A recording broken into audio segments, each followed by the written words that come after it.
ତୁଳସୀ ବୃକ୍ଷ ନିକଟରେ କ'ଣ ରଖିଲେ ଘରେ ଅଭାବ ଆସିଥାଏ?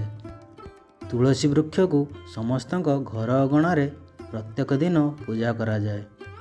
ତୁଳସୀ ବୃକ୍ଷକୁ ପ୍ରତ୍ୟେକ ଦିନ ପୂଜା କରିବା ସହ କିଛି ବିଶେଷ ଉପାୟ ଆପଣାଇବା ଦ୍ୱାରା ଘରେ ଥିବା ସବୁ ସମସ୍ୟା ଦୂର ହୋଇଥାଏ। ସବୁ ସମସ୍ୟା ଦୂର ହେବା ସହ ଘରେ ଟଙ୍କାର ଅଭାବ ରହିନଥାଏ। ସମସ୍ତ ବାଧାବିଘ୍ନ ଦୂର ହୋଇଥାଏ। କିଛି ଏମିତି ଜିନିଷ ମା ତୁଳସୀଙ୍କ ନିକଟରେ ରଖିଲେ ଘରେ ସମସ୍ୟା ଦେଖାଦେବା ସହ ଟଙ୍କାର ଅଭାବ ଦେଖାଦେଇଥାଏ। ଆସନ୍ତୁ ଜାଣିବା ତୁଳସୀ ବୃକ୍ଷ ନିକଟରେ କେଉଁ କେଉଁ ଜିନିଷ ରଖିବା ଉଚିତ ନୁହେଁ। ଭଗବାନ ବିଷ୍ଣୁଙ୍କ ପ୍ରିୟ ହେଉଛନ୍ତି ତୁଳସୀ ବୃକ୍ଷ। ପ୍ରଭୁଙ୍କ ପୂଜା କରିବା ଦ୍ୱାରା ଜୀବନରେ ସବୁ ସମସ୍ୟା ଦୂର ହୋଇଥାଏ। ତୁଳସୀ ବୃକ୍ଷ ନିକଟରେ କେବେ ବି ଜୋତା ଚପଲ ରଖିବା ଉଚିତ ନୁହେଁ।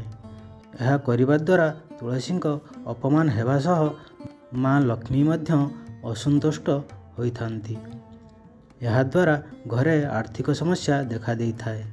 ତୁଳସୀଙ୍କ ନିକଟରେ ଭୁଲରେ ବି ଝାଡ଼ୁ ରଖନ୍ତୁ ନାହିଁ।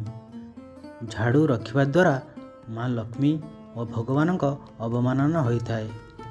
ଏହାଦ୍ୱାରା ଘରେ ଟଙ୍କାର ଅଭାବ ଲାଗି ରହିବା ସହ ଘରେ କଳହ ମଧ୍ୟ ଲାଗି ରହିଥାଏ। ଅନେକ ସମସ୍ୟା ଦେଖାଦେଇଥାଏ। କଣ୍ଟାଯୁକ୍ତ ବୃକ୍ଷ ତୁଳସୀ ବୃକ୍ଷ ନିକଟରେ ରଖନ୍ତୁ ନାହିଁ। ଏହାଦ୍ୱାରା ଘରେ ସମସ୍ୟା ଲାଗି ରହିବା ସହ ନକାରାତ୍ମକ ଶକ୍ତି ପ୍ରବେଶ କରିଥାଏ।